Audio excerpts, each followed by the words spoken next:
Hi. நிறைய பேர் நம்ம வீட்டில் வந்து வயசான சின்ன பசங்க வரைக்கும் அலர்ஜினால ஆஸ்மா தொந்தரவுல நிறைய அஃபெக்ட் ஆகுறாங்க. ஸோ இதை எப்படி நம்ம வீட்டு சைட்லேருந்து நம்ம ப்ரிவென்ட் பண்ணலாம் அப்படின்றத பற்றின டாபிக் தாங்க இன்னைக்கு. So dusting of home. So first டஸ்டிங்கில் பேசுகிற விஷயம் தான் டேம்ப் டஸ்டிங். அப்படின்னா ஈரம் பண்ண துணியில துடைக்கணுங்க. ஈரம் பண்ண துணியில துடைக்கும் போது நம்மளுக்கு அந்த டஸ்ட் வந்து பரவாது, எல்லாமே ட்ராப் ஆயிட்டு எக்ஸ்போஸ் ஆகிற விஷயம் வந்து ரொம்ப கம்மி. பட் ட்ரை கிளாத்ல நீங்க டஸ்ட் பண்ணும் போது என்ன ஆகும்னா எல்லாமே பரவும், காத்துல பரவுறதுனால இன்னும் கொஞ்சம் ஆஸ்மா தொந்தரவு ஜாஸ்தி தான் ஆக போகுது. ஸோ டேம்ப் டஸ்டிங்கிற விஷயம் ஞாபகம் வச்சுக்கோங்க. அதுக்காக நிறைய மைக்ரோ ஃபைபர் அப்படின்னு சொல்ற கிளாத்ல செய்யற துணிகள்லாம் நிறைய வந்திருக்குங்க. அதை யூஸ் பண்ண பழகிக்கோங்க. அடுத்த கட்டமா வேக்யூம். வீக்லி ஒன்ஸ் வேக்யூம் பண்ணணும். வேக்யூமும் வந்து ஒரு வகையான டஸ்ட்டை வந்து வெளியில தள்ளுற ஒரு பிரச்சனை தான். ஸோ ஆஸ்மா இருக்கவங்க வந்து கண்டிப்பா வேக்யூம் டஸ்டிங் கொஞ்சம் அவாய்ட் பண்ணிக்கோங்க. ஆனா ஆஸ்மா இருக்கவங்க பண்ணணும்னா மாஸ்க் போட்டுட்டு வேக்யூம் டஸ்டிங் பண்ணுங்க. டஸ்ட் பண்ணிட்டு ஒரு 25 நிமிஷம் அந்த ஏரியா பக்கமே போகாதீங்க.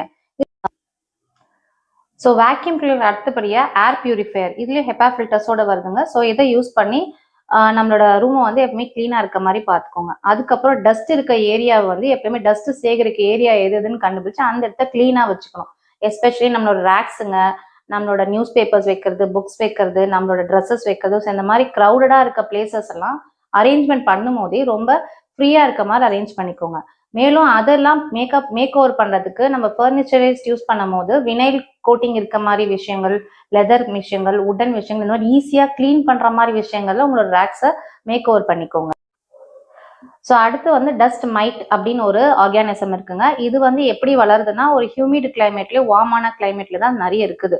ஸோ இந்த மாதிரி அது வளர விடாம நாம தடுக்கணும். நம்மளோட பில்லோ கவர்ஸ், நம்மளோட பெட் ஸ்ப்ரெட்ஸ், பெட்ஷீட்ஸ் எல்லாமே என்ன பண்ணா டஸ்ட் ப்ரூஃப் இல்லைன்னா மைட் அலர்ஜன் ப்ரூஃப் அப்படின்ற மாதிரி விஷயங்கள் இருக்குங்க. ஸோ அந்த மாதிரி கவரிங் போட்டு கவர் பண்ணுங்க. அப்புறம் இதெல்லாம் கிளீன் பண்ணும் போது நல்லா ஹாட் வாட்டர்ல வாரத்துக்கு ஒரு டைம் ஆகுது நம்ம வந்துட்டு அதை நல்லா சோக் பண்ணி துவைச்சி காய வைக்கணும். ஹாட் வாட்டர்ல காய வைக்கணும். இன்னொன்னு எப்படி நம்ம இந்த ஹியூமிடிட்டியை பண்ணிக்கலாம் அப்படின்னா ஹியூமிடிட்டியை குறைச்சி நம்ம எப்படி பண்ணலான்னு பார்த்தீங்கன்னா ஒன்று வந்து எக்ஸாஸ்ட் ஃபேன் யூஸ் பண்ணுறது, இன்னொன்று ஏசி, இந்த மாதிரி விஷயங்கள் யூஸ் பண்ணி ஹியூமிடிட்டியை குறைச்சி வச்சுக்கணும். இந்த அலர்ஜனை அதிகபட்சமாக வளர விடாமல் தடுக்கணும்.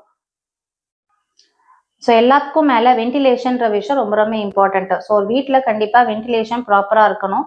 வென்டிலேஷன் இருக்கிற மாதிரி ஜன்னல் கதவுகளாக வச்சு அதுக்கான அந்த கர்டன்ஸ் எல்லாமே அதுக்கேற்ற மாதிரி வாரத்துக்கு ஒரு டைம் கிளீனிங் பண்ணி ஹாட் வாட்டர்ல சோக் பண்ணி வெயில்ல காய வச்சு ஹியூமிடிட்டியை அவாய்ட் பண்ற மாதிரி வச்சுக்கோங்க. ஸோ இவ்வளவுதான் ஃப்ரெண்ட்ஸ்.